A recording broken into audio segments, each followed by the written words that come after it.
Il est temps que la France lève son genou de notre cou.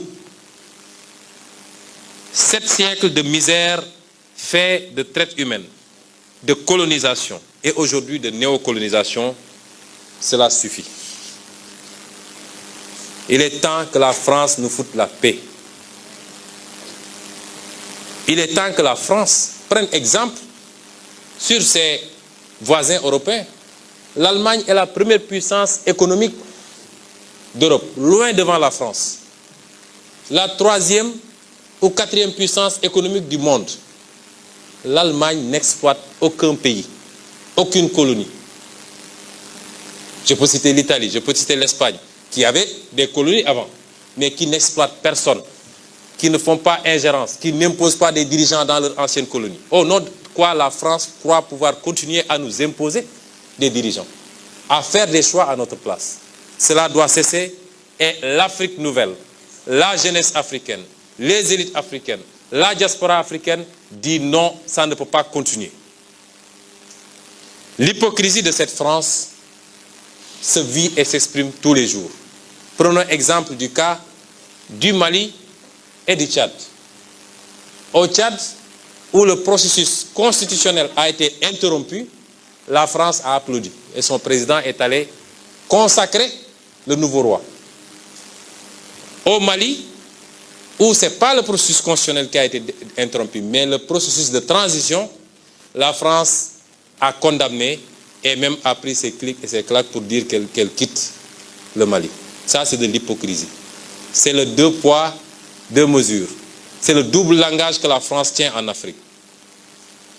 Quand on a interrogé M. Jean-Yves Le Drian sur la situation en Côte d'Ivoire, pourquoi la France a laissé faire un 3e mandat, il a dit simplement pourquoi il l'a accepté pour Ouattara et pourquoi elle le refuse pour la Biélorussie. Puisque la France a condamné en Biélorussie, a même poussé l'Union européenne à condamner. M. Le Drian répond en disant que c'est parce qu'en Biélorussie, il y a eu des millions de personnes qui sont sorties dans les rues et que ce n'était pas le cas en Côte d'Ivoire. Voilà comment la France traite les questions africaines. Personnellement, nous n'attendons absolument rien de la France. Nous voulons qu'elle cesse de s'ingérer dans nos affaires. Que le peuple sénégalais puisse avoir le droit de choisir librement. Et non pas parce que la France a choisi un candidat, avec les méthodes qu'on connaît. On commence par cibler des gens, on les décore dans des légions d'honneur ou dans je ne sais quel autre grade, chevalier de je ne sais quoi. On les inscrit dans des loges maçonniques et on leur dit préparez-vous, ce sera vous après.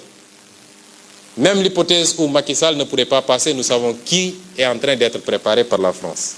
Cela doit cesser, ça ne se passera plus comme ça. Que l'on soit bien clair, nous n'avons rien contre le peuple français.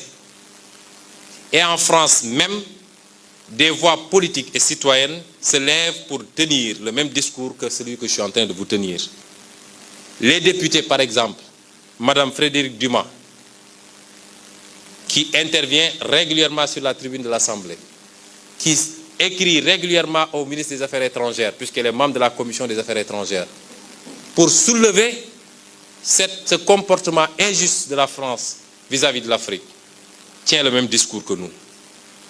Messieurs Jean-Luc Mélenchon, Jean-Paul Lecoq, André Chassaigne, tous députés, tiennent le même discours que nous. Et des centaines d'autres voix.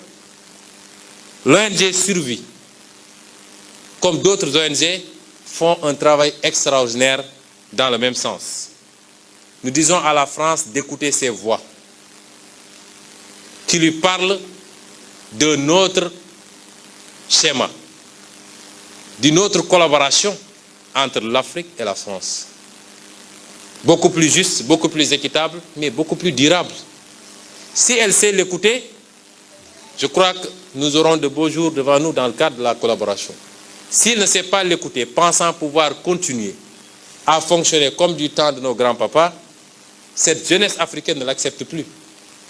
Il faut que la France se prépare à une rupture définitive et à quitter l'Afrique. Parce que l'Afrique appartient aux Africains, elle n'appartient pas à la France. Elle n'appartient à personne d'autre, ni la Chine, ni les États-Unis, ni personne. Et les Africains veulent prendre le destin en main enfin.